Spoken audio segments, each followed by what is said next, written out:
A few days ago on the community tab of this channel, I shared a video from another channel, a friend's channel, Brian Gregory's channel, Stochastic Agency. That video was called Conversation is the Medium.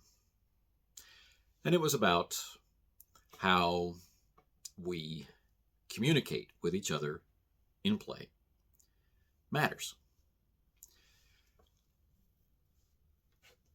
Regular viewers of this channel will not find that to be a surprising statement.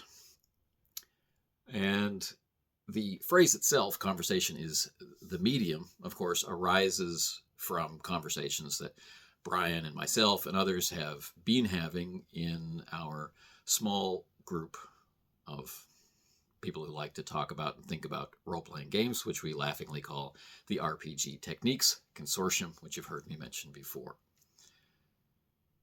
Conversation is the medium of RPGs. Well, why is that a relevant statement? What does that even mean?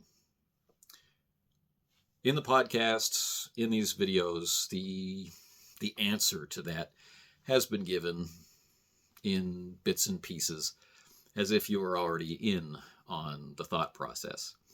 And this video has been intended for a while, but it's one of those things that maybe sometimes needs a push or a spark of someone else getting as interested in it as you are. So Brian and I, we both like this idea, and that, for good or ill, has sparked this video. So let's get into it. Conversation is the medium, of course, is drawn from Marshall McLuhan's "The medium is the message." Well, what does that mean, and how does this make it any clearer? It doesn't yet. If you're unfamiliar with McLuhan, he was, let's say, a deep thinker, a philosopher, also a celebrity in his day, who is considered to be a father of, not the father of, but a father of modern media studies, and coming from a tradition of thinking about how what we do influences us as a species. So we can trace this line of thought back to Plato and possibly beyond. But in terms of media studies, McLuhan was very interested in how the technology of communication was an extension of our capabilities as beings, as humans, and how, in turn, the technologies we develop to extend our capabilities would shape us. So if we take the wheel as an example of a technology that increases the ease with which we transport ourselves and other things, that's its immediate effect. That's what the technology does. In turn, because it has made our life easier, we could consider the effects, possibly in strength or endurance or desire or perspective on distance. These things might change on an individual level and on a broader social level throughout our civilizations over time. That's an example of how technology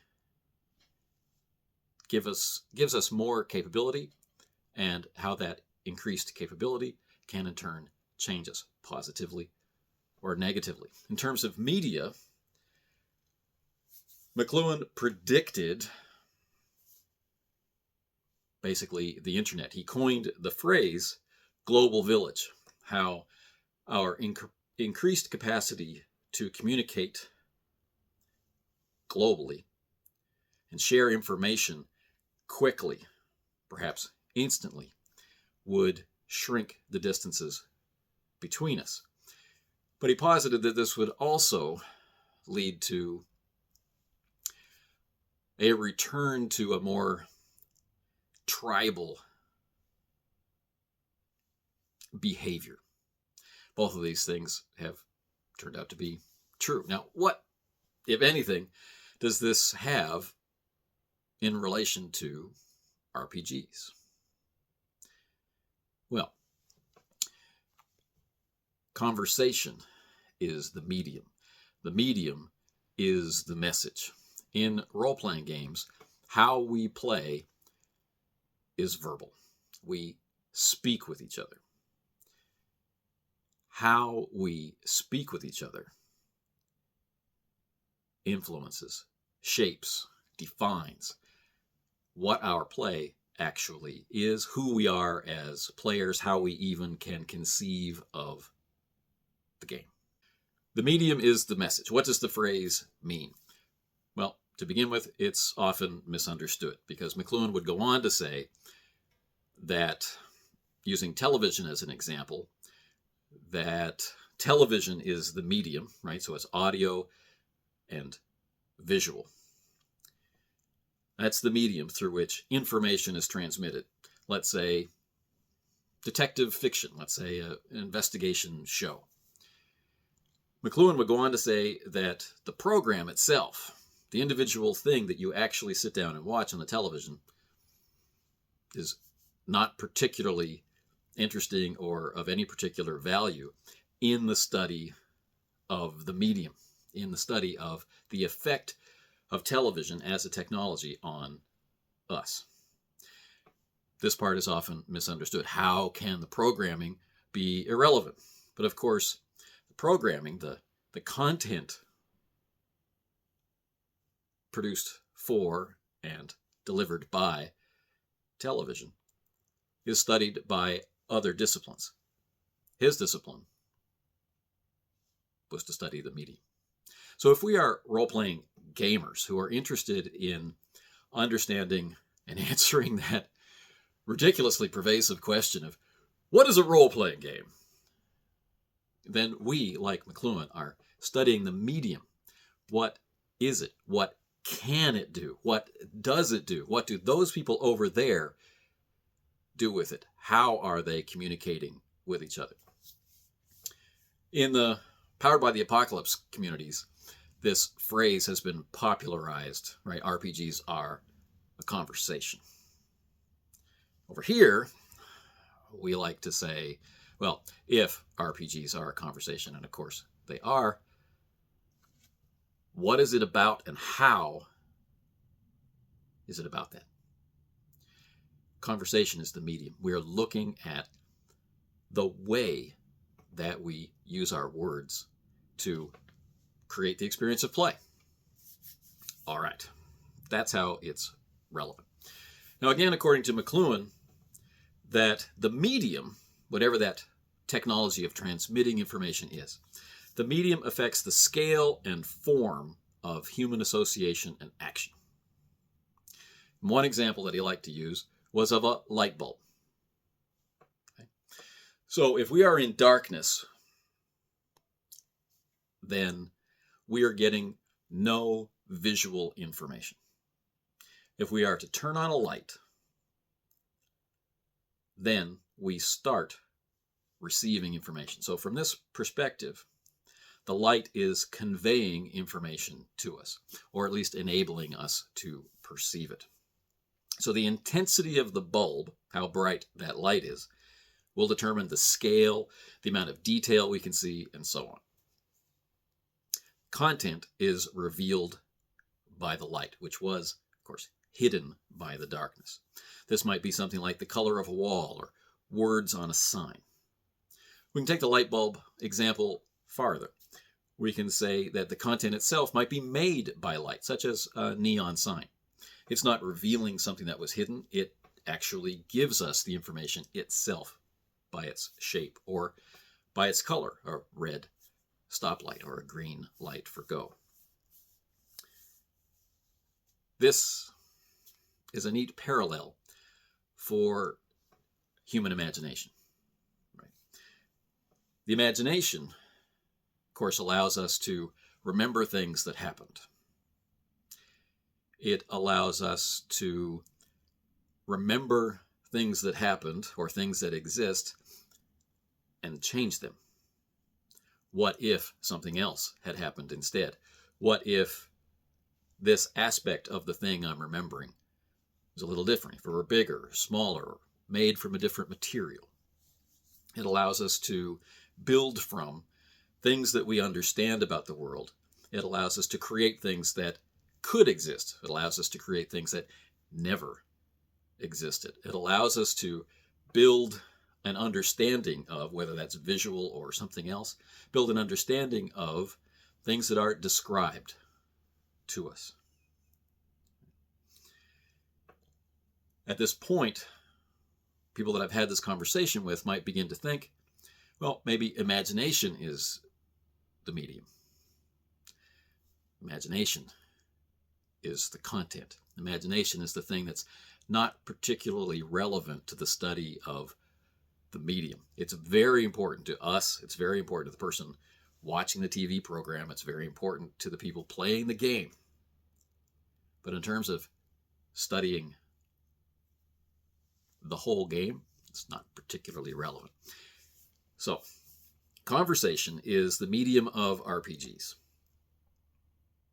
Even when we are using other media to support it, such as pictures, audio files, miniatures and maps, right? Character sheets, rules, cheat sheets, hexes and grids and area of effect or blast templates, all of these things. They all form a part of the conversation we're having with each other, the way we are sharing information about an imagined situation. Now, in other communities, you'll hear the phrase, the fiction. You'll hear fictional positioning, or in the fiction this, or we decided that the fiction would be. I find this tends to obscure more than it reveals. And it also leans very heavily toward a particular bias of role-playing games are about being a part of a story, and we're trying to create that story by play, right? The fiction. Fiction is finished. Fiction is static. Fiction is done, right? This is a story you've been told. This is a story that you are reading, which has been written. But in play, we are not the passive audience of the fiction reader, right? We're not the passive consumer of the television program. We are an active participant in what's happening. And how do we participate? We speak to each other about what everyone else is saying is helping us to imagine. Now, we'll talk about imagination in a subsequent video. We'll just leave it at imagination for now. So, if imagination is the message, if it's the general idea of what we communicate, right? Like a TV program, a radio program, a blog on the internet, right? The general type, what it is that the medium shows, what it is that the medium triggers or communicates. It is this imagination. It's the message, the classification of the content. The nature of our specific conversations as a group and or with specific games or lineages of games determines the scale and form of our action, in accordance with McLuhan's words.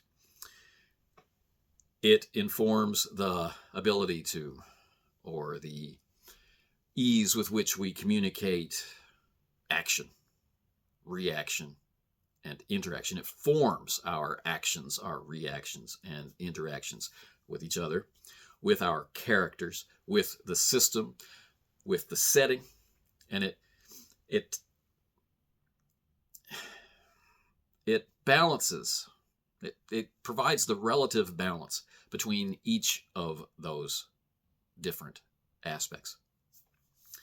In other words, what our conversation is about and how it is about it, how it is conducted, it defines what an RPG can be. And this definition can and will shift while the overall range of effect of the medium remains constant.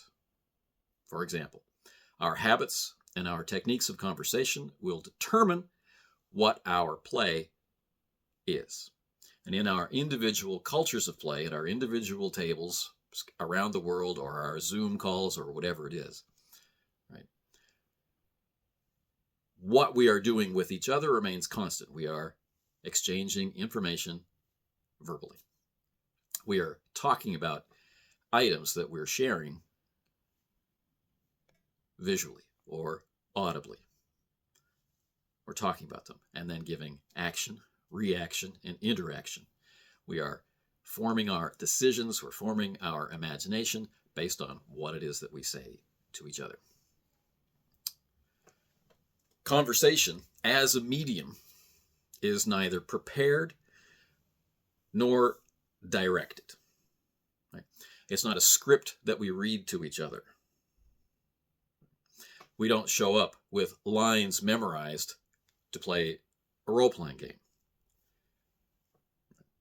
Other things might be prepared. They're not particularly relevant to the medium, right? The conversation. So conversation is neither prepared nor directed, and its creation requires participation. If only one person is speaking, it's not a conversation. If the exchange of information is not happening, is it a conversation? Like in a television program, this is a representation of a conversation. If we have a conversation between two characters in a drama, it's a performance. It was prepared beforehand, or they're prepared to improvise it beforehand. It was recorded and then presented to you. But when you're playing the game, you're an active participant. You're creating it as you go. RPG players are a participatory audience. They are not the passive audience of the television or radio program. They're not the passive audience of a reader of something written on the internet.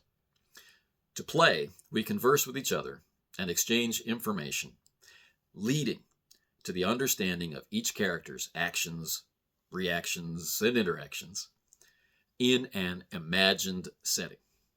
Not in the fiction, but in an imagined setting, which is defined in part by our description and in part by the resulting imagination of that description, which might be shared or not shared, which might come to you bidden. You imagine it by choice. It might come to you unbidden. You can't help but understand it, conceive of it, visualize it, whatever, in response to the conversation.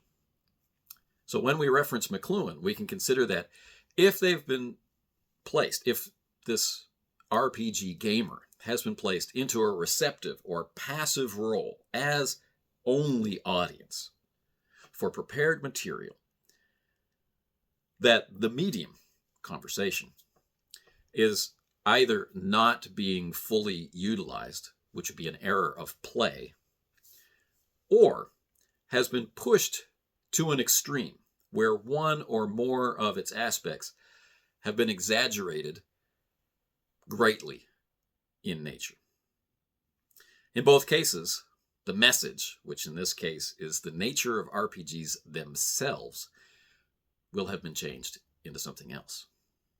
This is why this particular line of thinking about what it is we actually do when we play, how we actually play, how we communicate with each other, how we choose to communicate with each other, how we understand we can communicate with each other, what type of information we believe or want to share with each other matters.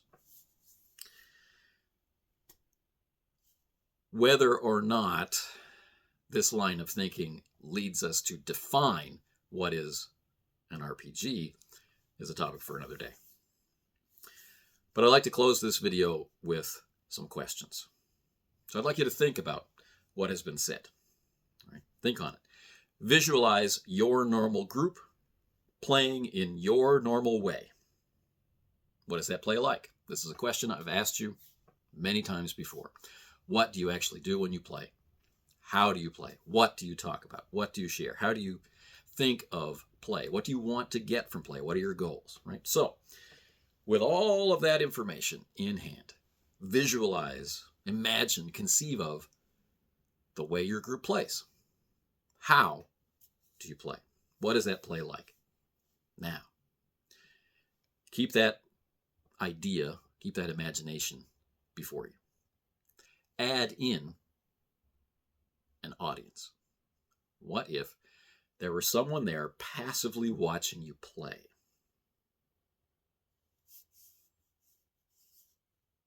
How does play change, if at all? Now, add an audience that can, if you and or they choose, comment on what they've viewed. So they're not interacting while you're playing.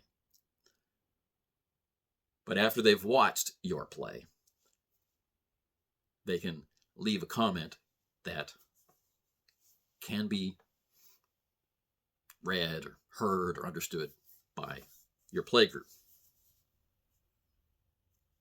How does play change then? Now, go one step beyond and add an audience that can comment on play directly to the group as it plays. Or go farther than that.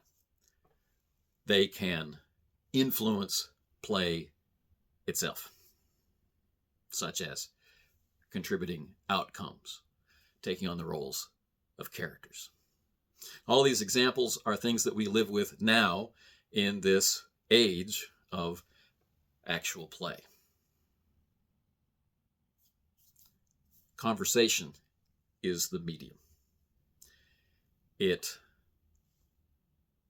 extends our capacity to imagine into a group activity where we play the role of audience and participant, where we play the role of receiver and creator,